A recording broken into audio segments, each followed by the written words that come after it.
한번 따라합니다. 신앙의 성장 가운데 기도의 역할. 신앙의 성장 가운데 기도의 역할. 신앙의 성장 가운데 기도의 역할. 신앙의 성장 가운데 기도의 역할. 이런 제목으로 은혜를 나누겠습니다. 보통의 경우 아브라함은 믿음의 조상으로 불리워집니다. 믿음의 조상이다. 아마 들어보셨죠? 이 믿음의 조상이라는 말은 믿음의 첫 대다. 여러분들 가운데 내 신앙이 첫 대인 분이 계실 거예요. 그런 의미죠. 믿음의 조상이란 것은 믿음의 선조다, 믿음의 첫 대다, 이런 뜻입니다. 하지만 창세기에 나오는 아브라함의 모습을 보고 있노라면 믿음의 조상다운 면모를 그다지 살펴볼 수가 없어요. 실제로 아브라함은 모세와 같이 어떤 기적의 중심에 서 있지도 않았습니다. 창세기를 쭉 보면요, 모세는 여러분들 우리가 출애굽기 나오잖아요. 어떤 기적의 한 중앙에 있잖아요. 막 모세를 통해서 하나님께서는 홍해가 갈라지도록 하셨고, 하나님이 하셨지만 그 기적, 여러 다양한 기적의 그 중심에 항상 모세가 있었거든요. 또 모세 오경이라고 이야기를 합니다. 모세는 하나님의 말씀도 기록을 했어요. 근데 아브라함은 믿음의 조상이라는 타이틀은 붙었지만 성경 말씀을 기록하지도 않았고 어떤 기적의 중심에 서 있지도 않습니다. 하지만 믿음의 대기만성을 이룬 자라 해야 할까요? 이게 무슨 말이냐? 점점 갈수록 믿음이 진일보합니다. 믿음이 점점 좋아져요. 그러기에 후에는 100세에 낳은 아들 이삭을 오직 하나님을 위해서 친히 죽이려고까지 했죠. 여러분들이 자녀들 있잖아요. 귀한 자녀들. 저는 이 자녀 파란 짝을 딱 잘라서 하나님께 드린다? 못할 것 같아요. 근데 아브라함은 자신의 아들, 그것도 100세에 얻은 아들을 주신 자도 하나님이시기 때문에 드리려고 해버렸습니다. 보통의 믿음이 아니죠. 보통의 믿음이 아니에요. 목회자이지만 못하겠어요. 혹시 여러분들은 하시겠습니까? 아마 쉽지 않을 거예요. 바로 자신의 전부라고 할 수 있는 아들보다 하나님을 선택했기 때문에 이 창세기 22장을 보게 되면요, 이제는 믿음이 아주 성장해 있음을 볼 수가 있는 거예요. 처음부터는 그러지 않았다는 것이죠. 그러니까 믿음의 대기만성을 이룬 것이다 라고 볼 수 있습니다. 이런 아브라함이었기에 결국 하나님께서는 그의 믿음을 인정하게 되었는데요, 그래서일까요? 여러 허물이 있었음에도 불구하고 하나님께서는 아브라함을 향해서 어떻게 이야기를 하십니까? 나의 벗이다 라고 이야기를 하십니다. 나의 종 너 이스라엘아, 내가 택한 야곱아, 나의 벗 아브라함의 자손아. 아브라함을 가리켜서 하나님께서 친히 나의 벗이다, 나의 친구다 라고 이야기를 합니다. 여러분, 나의 벗이란 표현은 얼마나 친근한 표현입니까? 하나님이 직접 그렇게 이야기를 해주셨단 말이에요. 친구로 이렇게 이야기를 해주셨단 말이죠. 벗은 가까운 친구를 말하는데 제가 허물 없이 무엇이든지 다 말할 수 있는 친구를 말합니다. 그러니까 보통 여러분 친구들, 우리들 다 있죠? 근데 친구들 가운데 허물 없이 말하는 친구들이 이 초등학교 친구들, 중학교 친구들, 고등학교까지의 친구들인 것 같아요. 뭐 대학 다니면서 친구 사귈 수도 있습니다. 또 대학원 다니면서도 친구를 사귈 수가 있어요. 그리고 직장 다니면서도 친구를 사귈 수가 있고, 삶을 살면서도 뭐 친구를 사귈 수가 있겠죠. 그렇지만 이 대학부터 해서 사귀어진 친구들은요, 이제 장성해서 그런지 몰라도 늦은 나이에 이제 모든 것들이 다 갖춰진 상태에서 사귀었던 친구인지 몰라도 그렇게 이 고등학교까지 사귀었던 그 친구들과는요, 이렇게 좀 다른 것 같아요. 초등학교 친구들이나 뭐 중학교 친구들, 고등학교 친구들은요, 서로 실수를 하잖아. 서로 연약하잖아. 약한 점들이 다 있잖아요. 그걸 다 보고 자라서 그런지는 몰라도 허물없이 막 이야기를 하죠. 속 이야기를 다 한단 말이에요. 그렇지만 대학 때부터 사귀었던 친구들은요, 이게 잘 안 되는 것 같아. 그래서 고등학교 친구들이 좋다. 어른들이 그런 얘기를 하잖아요. 중학교 친구들이 좋다. 초등학교 친구들이 좋다. 그런 이야기들을 참 많이 합니다. 따라서 하나님께서 아브라함을 대할 때 나의 벗이라고 말한 이면에는 허물없이 무엇이든지 말할 수 있는 가까운 관계였음을 저와 여러분들에게 보여주고자 함이죠. 그렇다면 아브라함의 믿음이 점점 진보하게 된 이면에는 무엇이 자리 잡고 있었을까요? 뭐가 자리 잡고 있습니까? 바로 하나님께 기도의 제단을 지속적으로 쌓았기 때문입니다. 다른 게 아니에요. 하나님께 지속적으로 기도의 제단을 쌓았다라는 거예요. 그렇습니다. 아브라함은 기도의 사람이었는데요. 그러다 보니 그의 신앙의 여정을 보게 되면 기도를 빼놓을 수가 없어요. 기도의 사람이었어, 아브라함은. 하지만 오늘은 시간 관계상 아브라함이 했던 모든 기도를 다 살펴볼 수는 없고, 창세기 12장과 13장, 즉 아직 믿음이 진일보하기 전 그가 어떻게 기도를 했는지를 살펴보므로 그의 믿음 성장에 분명히 기도가 자리 잡고 있음을 확인해 보려고 합니다. 아, 그렇구나. 12장과 13장은요, 하나님이 부르시잖아요, 아브라함을. 부름부터 시작을 하십니다. 그렇기 때문에 믿음이 아주 연약해. 이런 상황 속에서도 기도를 했단 말이죠. 그렇기 때문에 그의 믿음이 나중에 이 창세기 22장까지 올라가잖아요. 그 아들까지도 하나님 앞에 과금 없이 바칠 수 있는 그런 믿음까지 올라가는 그 과정 속에 기도가 상당한 역할을 했구나. 오늘 한번 확인해 보려고 합니다. 믿음의 진일보와 이 기도의 역할이 과연 무엇인지 오늘 이 아브라함을 통해서 한번 살펴보겠습니다. 우선 아브라함은 기도를 통해서 자신의 미래를 맡길 수 있었습니다. 아브라함은요, 기도함으로 자신의 미래를 맡길 수가 있었다라는 거예요. 본래 아브라함은요, 갈대아 우르에서 태어나서 그곳에서 대대로 우상을 섬기던 집안의 자손이었습니다. 본래 모태신앙이 아니었어요. 몇 대째 믿는 신앙의 그러한 집안이 아니었고 대대로 우상을 섬기던 집안의 자손이었어. 팔레스타인에 살지 않았어.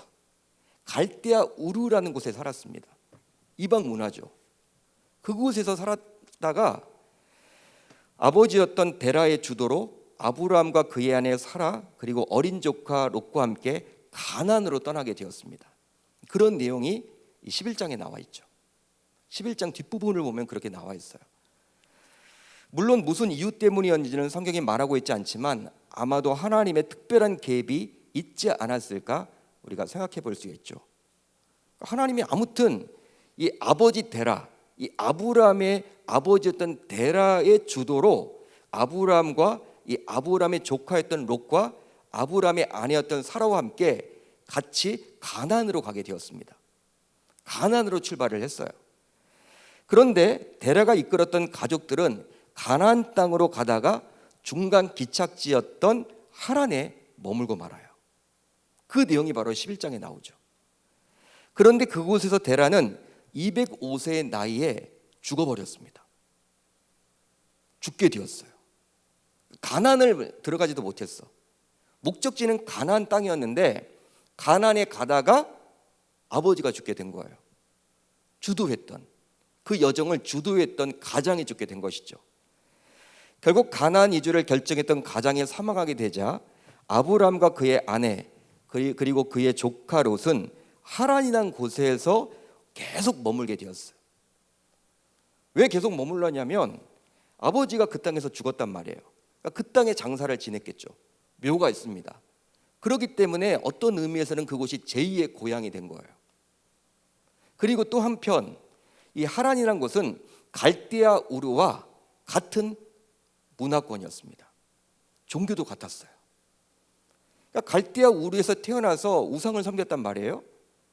여러분 지역 우상을, 그 지역 우상을 같은 문화권이었기 때문에 이 하란에 머무르니까 너무 편한 거예요. 말도 통하고 문화도 같고 종교도 같고 아버지는 여기에 돌아가셨죠. 그곳에 여러분 계속 아브라함은 머물렀습니다. 그러기에 그곳에서 보다 편안하게 살아갈 수가 있었어요. 그런데 어느 날 하나님께서 아브라함에게 나타나셔서 다음과 같이 말씀하셨습니다. 너는 너의 고향과 친척과 아버지의 집을 떠나 내가 내게 보여줄 땅으로 가라. 내가 내게 보여줄 땅으로 가라. 여러분, 보여줄 땅은 미지의 땅입니다. 미지의 땅이에요. 아직 가보지 않은 땅이기 때문에 어떠한 정보도 갖지 못한 땅이라 할 수 있습니다. 실제로 하나님에서 보여줄 땅인 가나안까지의 거리는 무려 480km. 와, 480km. 서울에서 부산까지 이 톨게이트 기준으로 하게 되면요, 서울 톨게이트에서 부산 톨게이트까지 하게 되면 약 390km에서 400km가 나온대요. 그것보다 더 먼 거예요. 480kg, 480km. 따라서 이 보여줄 땅으로 가라는 것은 일종의 모험이라고 할 수 있습니다. 뭐 지금은 여러분 인터넷에 들어가서 그 땅을 쳐보면 뭐 거리가 아무리 떨어져 있어도 정보를 얻을 수 있죠. 뭐 언어가 무엇이고 또 종교가 무엇이고 인구는 어느 정도 살고 있고 그 당시 여러분 그 문화가 무엇이고 다 지금은 알 수 있습니다. 어느 나라에 가든지. 그러니까 우리가 안 가본 나라도 갈 수 있죠. 안 가본 나라도. 예를 들어서 뭐 남미나 아프리카, 좀 미지의 세계 아닙니까? 근데 그런 여러분 딱 인터넷 들어가 보면요, 다 나와 있어요. 근데 당시는 여러분 정보가 없죠. 지금으로부터 오랜 기간 전인데, 수천 년 전 그러한 이야기인데, 그렇기 때문에 이 아브라함이 480km가 떨어진 이 미지의 세계에 간다라는 것은요, 일종의 도박이요, 모험과도 같다고 할 수 있는 거예요. 그러기에 그렇게 멀리 떨어진 곳은 어떠한 정보도 없기에 두려운 곳이라고 감히 말할 수 있습니다. 한번 여러분들이 아브라함이 되어보세요. 두렵겠죠. 그런데 놀랍게도 아브라함은 하나님의 말씀에 순종하게 되었는데요, 더 놀라운 점은 바로 당시 아브라함의 나이가 몇 세였다? 75세였다라는 거예요. 지금도 75세 뭔가 새롭게 시작하기는 거의 불가능하죠. 그렇지만 그 당시에는 더 오래 살았기 때문에 지금과는 다르다 치더라도 75세의 나이에 뭔가 새롭게 시작한다는 것은 그 당시의 나이에 비추어서도 쉽지 않은 일이에요. 결코 쉽지 않습니다. 여러분, 단순히 이사 가는 게 아닙니다. 하나님께서 그렇게 말씀하셨지만 여러분, 아브라함이 자유의지를 가지고 있기 때문에 안 갈 수도 있는 거예요. 안 가겠다고 하면 하나님이 어떻게 하겠어? 근데 아브라함은 어떻게 했습니까? 75세의 나이에 순종했죠. 이에 아브라함이 여호와의 말씀을 따라갔고 롯도 그와 함께 갔으며 아브라함이 하란을 떠날 때 몇 세였다? 75세였더라. 여러분, 한번 우리가 결심해서 어떤 일을 시행한다고 해도 중간에 힘든 일을 만나게 되면 중도에 포기하고 싶은 마음이 생기기 마련입니다. 인간인지라 사람인지라. 어떤 결단을 해도요, 중간에 일이 잘 안 풀리면 이거 잘못된 거 아닌가? 포기해버리죠. 실제 아브라함이라고 해서 그러지 않았겠습니까? 물론 창세기 22장에서 볼 수 있는 아브라함, 즉 아들 이삭까지도 하나님을 위해서 바칠 수 있었던 그런 믿음의 수준이라면 끝까지 밀고 나아가겠지만 오늘 본문은 창세기 12장이란 말이에요. 아직 믿음의 성장이 일어나지 않았습니다. 여러분, 믿음이라는 것이 처음 생기기 시작한 아브라함의 모습이야. 그런데 그러기 때문에 믿음이 미성숙하다고 볼 수 있는데, 여러분, 하나님의 말씀에 순종해서 출발했을지라도 힘든 여정 속에서 중도에게 포기하고 싶은 마음이 없었겠냐는 거예요. 아브라함도 여러분 사람인지라 당연히 있었겠죠. 왜 그런 마음이 없었겠습니까? 아직 믿음이 미성숙한데. 하지만 아브라함은 오늘 말씀을 쭉 읽어보면요, 계속해서 남방으로 정처 없이 나아갑니다. 순종하는 거예요. 밀고 나아가는 거예요. 즉 중도에 포기하지 않았습니다. 그렇다면 어떻게 이게 가능했을까요? 바로 가는 곳마다 제단을 쌓으며 하나님의 도우심을 구했기 때문이죠. 한마디로 흔들리는 발걸음에 힘이 된 것은 바로 제단이었어요. 자, 오늘 보면 7절로 8절을 같이 읽습니다. 시작. 여호와께서 아브라함에게 나타나 이르시되 내가 이 땅을 내 자손에게 주리라 하신지라. 자기에게 나타나신 여호와께 그가 그곳에서 제단을 쌓고 거기서 베델 동쪽 산으로 옮겨 장막을 치니 서쪽은 베델이요 동쪽은 아이라. 그가 그곳에서 여호와께 제단을 쌓고 여호와의 이름을 부르더니. 짧은 여러분 2절로 구성되어 있죠. 2절이죠. 그렇지만 이것을 보시면 그가 그곳에서 제단을 쌓고, 그가 그곳에서 여호와께 제단을 쌓고 하나님께 제단을 쌓았다라는 거예요. 근데 아브라함은 가는 곳마다 제단을 쌓았습니다. 여러분이 이동을 한단 말이에요. 480km를 이동을 해. 어느 정도 여러분 걷다가 계속 걸어가잖아요. 그 당시 장막을 친단 말이에요. 장막을 치면 바로 제단을 쌓습니다. 기도의 제단을 쌓는 거예요. 예배의 제단을 쌓는 거예요. 찬양의 제단을 쌓는 거예요. 여호와께 제단을 쌓았다. 그렇게 지금 계속 기록을 해주고 있죠. 여러분 그렇게 제단을 쌓으면서 어떻게 했습니까? 하나님의 이름을 불렀다라고 분명히 나와 있죠. 8절에 하나님의 이름을 불렀다. 한마디로 하나님께 간구했음을 알 수가 있어요. 우리도 기도할 때 하나님 아버지라고 부르지 않습니까? 하나님의 이름을 부르고 우리도 기도하지 않습니까? 그렇기 때문에 제단을 쌓으면서 하나님의 이름을 불렀다라는 것은요, 기도했음을 알 수가 있는 거예요. 아브라함이.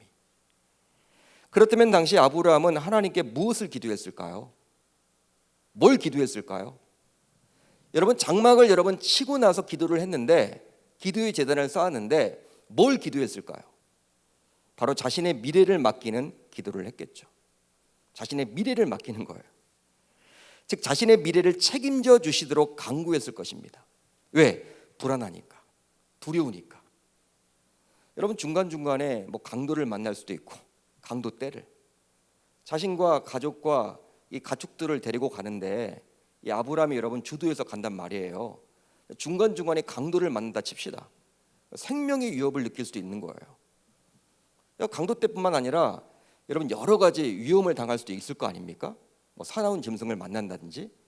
그렇게 되면요 목숨이 여러분 위태로울 수도 있어요. 그러니까 불안하죠. 회오리바람을 만날 수도 있는 것이고. 여러분 그런 상황 속에서 자신이 여러분 간다고 하나님 앞에 결정하고 나아갔지만 이게 흔들린단 말이야. 그러니까 중도에 포기가 되지 않도록 하나님 앞에 자신의 미래를 끝까지 맡기면서 아브라함은 기도했다라는 것이죠.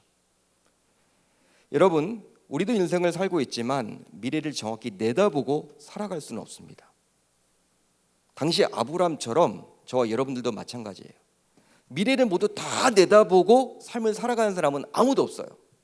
아니 1시간 뒤에 나에게 어떤 일이 일어날지 아무도 몰라요. 진짜 그래요. 그러다 보니 삶 속에서 위기를 만날 때마다 종종 두려움을 경험하기도 하죠. 한 번도 경험을 안 해봤으니까. 여러분 왜 그러지 않겠습니까? 하지만 그렇다고 해서 인생을 중도에 포기해서는 아니 되는 거예요. 마치 오늘 본문에 나오는 아브라함처럼 말입니다. 그렇다면 어떻게 해야 할까요?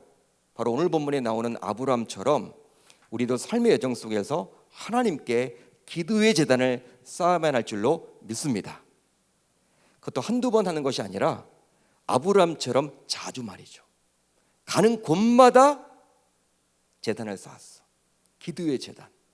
저와 여러분들 모두 앞이 여러분 캄캄하고 두렵고 어떻게 될지 아무것도 모르잖아요. 그러니까 우리 자녀들에게도 이것을 알려줘야 돼. 하나님을 의존하는 거를, 하나님께 맡기는 거를. 여러분 우리의 인생이 만만치 않습니다. 중간에 여러분 어떤 일이 벌어질지 몰라요. 내 마음대로 된다면 그게 내 인생입니까? 아니죠. 하나님만이 답을 알아요. 그렇지만 하나님은 우리에게 답을 알려주지 않고 가라 한단 말이에요. 그렇다고 우리가 중도에 포기하지 못해. 어떻게 될는지 몰라. 최선을 다하지만 어쩌면 최선을 다했음에도 불구하고 불행한 일이 있을 수도 있어요. 위기를 만날 수도 있단 말이에요. 그렇지만 하나님이 주신 인생이기 때문에 우리가 나아가야 된단 말이죠. 바로 오늘 본문에 나와 있는 이 아브라함처럼. 그렇지만 아브라함도 위기를 만났을 때 어떻게 했습니까? 두렵지 않도록, 불안하지 않도록 항상 곳곳마다 가는 곳마다 기도했음을 통해서 저와 여러분들 모두 그렇게 살아갈 수 있기를 바랍니다. 다음으로 아브라함은 기도를 통해서 자신의 잘못을 회개할 수 있었습니다. 아브라함은요 기도를 통해서 자신의 잘못을 회개했다라는 거예요. 이제 아브라함은 하나님의 말씀에 순종해서 점점 남방으로 내려갔다가 그곳에서 혹독한 시련을 겪게 돼요. 13절의 내용이에요. 어떤 일을 겪게 되냐? 바로 기근을 만나게 되었습니다. 기근. 지금의 경제 위기예요. 먹고 사는 위기가 닥치게 된 거예요. 여러분, 사람이 가장 중요한 게 먹고 사는 문제 아닙니까? 여러분, 내년도 대통령 누구를 뽑을래요? 이 백성들이 여러분들 행복하게 잘 먹고 잘 사는, 그걸 여러분 해줄 수 있는 대통령을 다 원하잖아요. 다른 거 아닙니다, 여러분. 예? 모든 국민들이 잘 먹고 잘 사는 거, 그걸 다 원하는 거예요. 사람이라면요, 먹고 마셔야 되겠죠. 그게 기본이죠. 근데 기근인 거야, 기근. 경제 위기가 닥친 거예요. 실업이 생긴 거예요. 직장에서 나오게 된 거예요. 이처럼 하나님의 말씀에 순종했지만 꼭 우리가 보기에 평탄한 길로 인도함을 받는 것이 아님을 알 수가 있죠. 분명히 아브라함은요, 그 보여줄 땅으로 가라는 그 하나님의 말씀에 순종해서 기도하면서 그곳에 왔어. 가나안 땅에 왔단 말이에요. 그렇다면 행복한 일이 벌어져야 될 텐데 뭐가 딱 기다리고 있어요? 기근, 위기가 닥쳤단 말이에요. 이런 경제 위기를 만나게 되다 이제 아브라함은 어떻게 합니까? 오늘 말씀 보게 되면 애굽에 가서 살겠다며 애굽으로 향하게 되었어요. 지금도 그렇지만 당시 애굽은 나일강이란 풍부한 수자원이 있었기 때문에 기근이 거의 없었죠. 지금도 이게 이집트에서도 이 나일 강변에 있는 이런 땅들은요, 비옥하대요. 농작물이 잘 자란답니다. 웬만해서는 뭐 이렇게 가뭄이나 그런 게 없대요. 나일강이 여러분 얼마나 큽니까? 세계 여러분 4대 강 중에 하나잖아요. 여러분, 애굽은요, 이 나일강이 있기 때문에 기근이 없었던 거예요. 풍요로웠죠. 그러기에 물질적으로 풍족한 곳이 바로 어디였다? 애굽이었습니다. 하지만 그곳에서 아브라함은 기도 제단을 쌓지 않아요. 여러분, 13장을 쭉 읽어보면요, 아브라함은 가는 곳곳마다 기도했는데 제단을 쌓고 여호와 이름을 불렀다라고 분명히 나와 있는데, 그동안 그가 지금까지 해왔던 모습들을 바라보면 그렇게 해야 될 것 같아. 애굽에 가서도. 근데 애굽에서는 기도하지 않아요. 놀라운 일이 벌어져요. 그것도 신기하죠, 여러분. 기도를 잊은 거예요. 여러분, 물질이 여러분들 이렇게 풍요로워지면요, 하나님을 찾지 않죠. 그러니까 위기를 만나면요, 인생의 위기를 만나면 하나님을 찾아도 풍족해지면요, 여러분 배가 부르면요, 하나님 찾지 않아요. 하나님 찾지 않습니다. 우리나라도 이 GDP가 여러분 높은 도시들이 있죠. 뭐 예전에, 지금은 모르겠어요. 뭐 다들 대기업들도 어려우니까. 뭐 울산이란 도시, 창원이란 도시, 서울보다도 여러분들 다 GDP가 높잖아요. 거기는 뭐 대기업들이 있으니까. 다 여러분 대기업 다니니까. 여러분 몇만 불이에요, 몇만 불. 거기는. 근데 그런 도시는 교회가 안 된대요. 특이하죠. 성도들이 여러분 다 골프 치러 다녀요, 주일만. 예? 서민들 층이 여러분 다 두터우다 보니까 일반 서민보다는 다 중산층 이상이란 말이야. 교회가 잘 안 되는 곳이 그런 도시야. 희한해요. 근데 어려운 도시는 교회가 된대요. 희한하죠. 우리나라도 여러분 현재 지금 잘 여러분 살고 있잖아요. 선진국이 지금 올라갔습니다, 우리나라가. 교회는 여러분 점점 어렵지 않을까, 많은 여러분 사람들이 지금 추측을 할 뿐이에요. 어려워지는 거예요. 그러니까 여러분, 이 아브람조차도 그 믿음을 가지고 계속해서 기도하면서 살아왔던 그 아브람조차도 애굽 땅에 가니까 부유하게 되니까 위기를 만났음에도 불구하고 하나님을 찾지 않는다니까요. 어떤 위기를 만납니까? 그곳에서 여러분 아내를 잃을 뻔했죠. 아니, 기근을 피해서 애굽에 내려갔는데 딱 바로가 여러분들 보니까 이 아브람의 아내 사라가 너무나 여러분 아름다운 거예요. 그래서 취하고 싶었던 거야. 여러분, 그런 마음을 비치자 이 아브람이 어떻게 합니까? 자신의 목숨을 구하고자 아내라고 이야기하지 않고 누이다, 두희라고 이야기를 해버려. 그러니까 사돈을 맺어버리려고 한 거예요. 여러분, 그런 위기를 만났으면요, 하나님 앞에 당연히 매달리고 기도해야 될 텐데 아브람이 지금 기도를 잃어버렸어. 기도를 잃어버리는 세대가 된 거예요. 그런 상황이 된 거예요. 참 안타까운 일이 벌어지게 된 것이죠. 그렇습니다. 따라서 이 애굽으로 내려갔던 모든 과정이요, 아브람의 독단적인 결정이었음을 알 수가 있는 거예요. 즉 아브람은 기도하지 않고 경솔하게 애굽으로 내려갔던 것이죠. 애굽으로 내려갈 때에도 기도하지 않았어요. 그리고 그곳에서도 기도하지 않았습니다. 그곳에서 아내를 잃어버릴 뻔한 그 위기를 만났을 때에도 기도하지 않았어. 한마디로 생존을 위해서 내려간 그곳에서 사랑하는 아내를 빼앗길 뻔했죠. 그것도 자신이 거짓말을 함으로 말미암아. 하지만 하나님께서 적극 개입하사 아브라함은 애굽에서 아내와 함께 빠져나오게 됩니다. 하나님이 개입하지 않았다면요, 하나님이 이 아브라함이 기도했기 때문에 개입한 것이 아니었어요. 그냥 딱 보니까 이거 그냥 놔뒀다가는 큰일 나겠거든. 큰일 나겠어. 지금 하나님이 개입을 해버린 거예요. 결국은 빠져나오게 되었죠. 애굽에서. 결국 이런 커다란 시험을 겪은 이후에 아브라함은 다시금 기도 제단을 회복하게 되었는데요, 그 내용이 바로 다음의 말씀입니다. 제가 읽어드릴게요. 그가 처음으로 제단을 쌓은 곳이라 그가 거기서 여호와의 이름을 불렀더라. 다시금 여러분 회복되었어요. 기도를 큰 시험을 당한 이후에. 그렇습니다. 아브라함은 하나님을 다시금 찾게 되었습니다. 그렇다면 아브라함은 이번에 어떤 기도를 했을까요? 여러분, 기도를 회복하면서 어떤 기도를 했을까요? 바로 자신의 잘못을 철저하게 회개했겠죠. 제가 아무리 기근을 만났더라도 하나님께 묻지도 않고 애굽으로 내려간 것에 대해서 우선 하나님 앞에 철저하게 회개를 했을 거란 말이에요. 하나님 잘못했습니다. 내가 하나님께 물어야 되는데 묻지 않았습니다.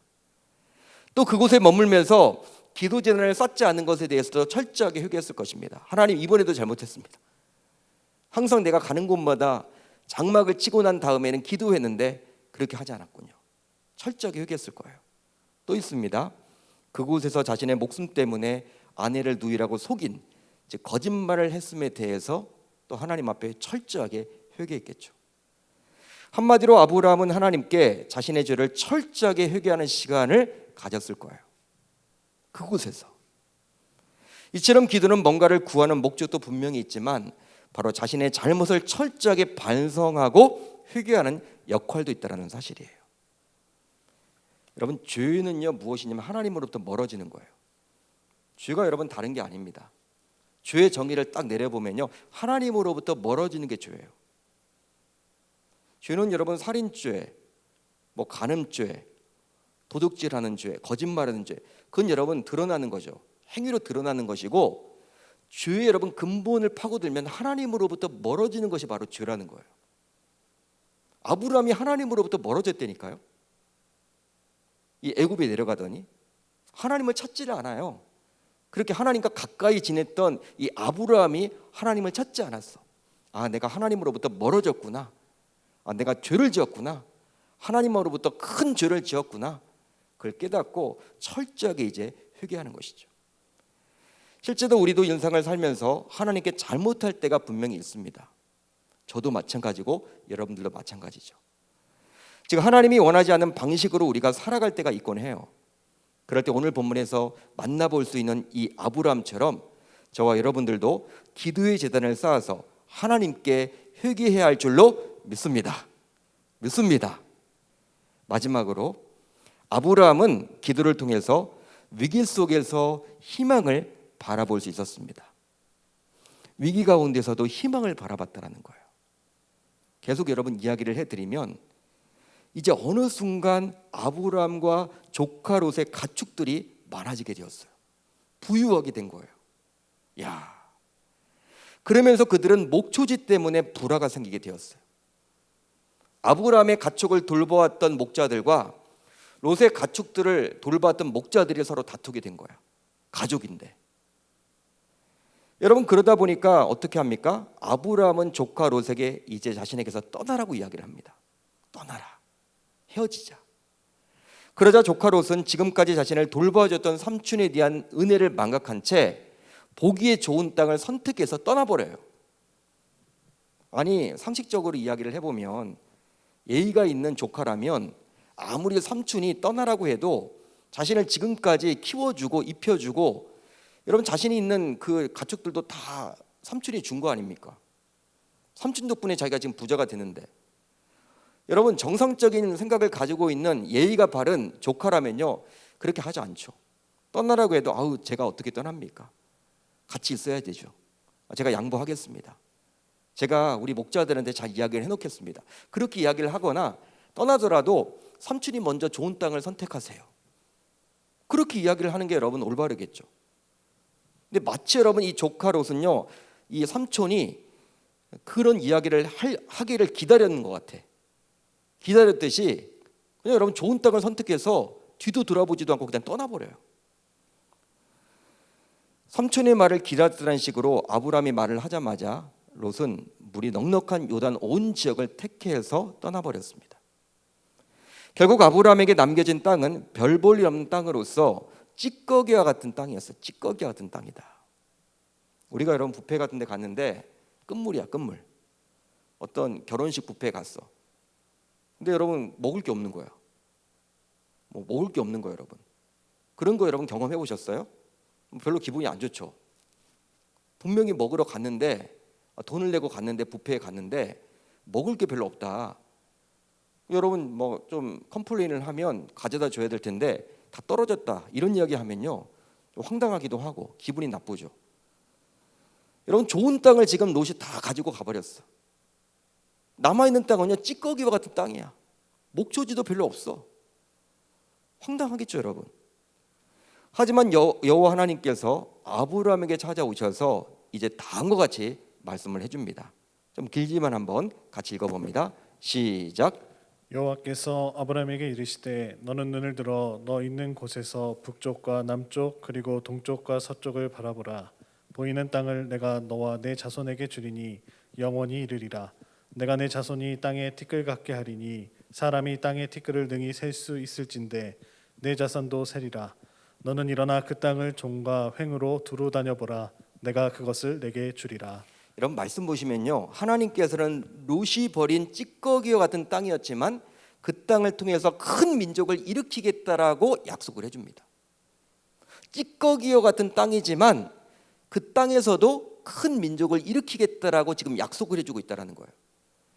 따라서 아브라함은 그 땅을 이제 믿음의 눈을 가지고 바라봐야 하는 거예요. 왜? 육안을 가지고 보면요 별 볼 일 없어.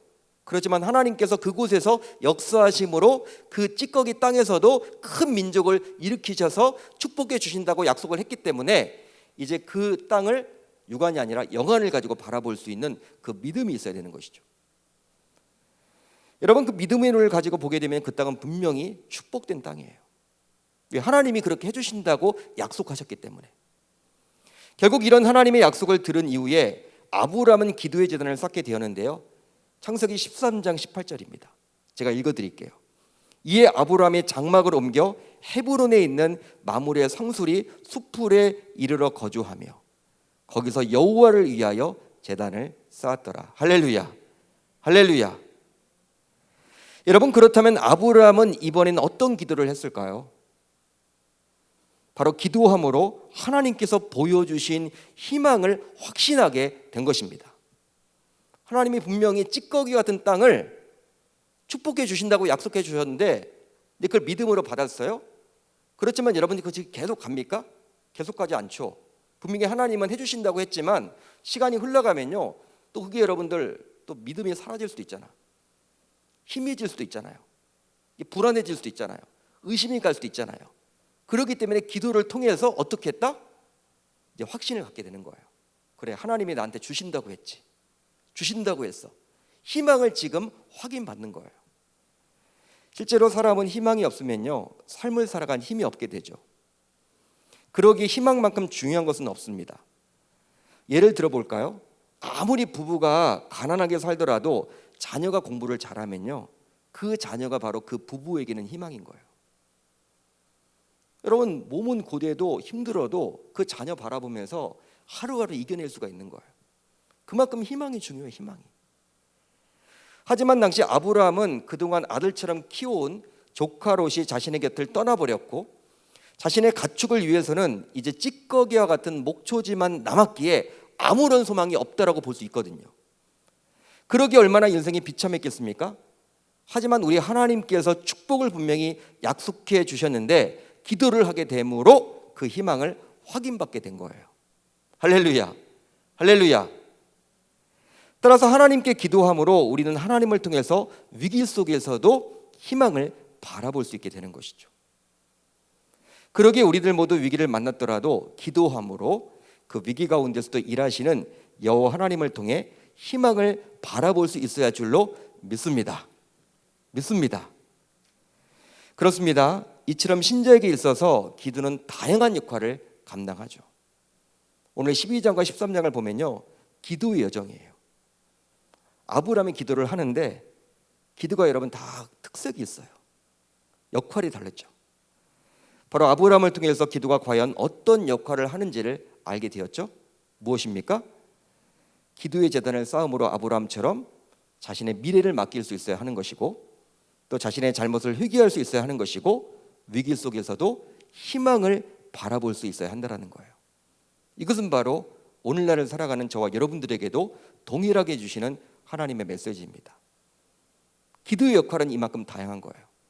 단순히 우리의 문제만을 가지고 주님 앞에 나아가기보다는 여러분들도 혹시 이 기도를 함으로 미래가 불안한 분들이 있다면, 불안하고 두렵고 한다면 하나님께 미래를 맡길 수 있기를 바랍니다. 여러분 아멘입니까? 또 자신의 잘못이 분명히 있다면 철저하게 하나님 앞에 회개함으로 하나님과의 관계가 다시금 회복되었으면 좋겠습니다. 또 한 가지, 위기를 만났지만 하나님께서 분명히 나를 사랑하시고 나와 함께 하시고 나의 아빠 아버지가 되신다라는 것, 이런 믿음이 사라지지 않도록, 희미해지지 않도록, 그 희망이 잃어버리지 않도록 다시금 희망을 확인받는 그런 기도의 자리가 되었으면 좋겠어요. 저와 여러분들 모두 그렇게 하겠다라고 다짐하고 결단하는 이 밤이 되실 수 있기를 우리 주님의 이름으로 축원합니다.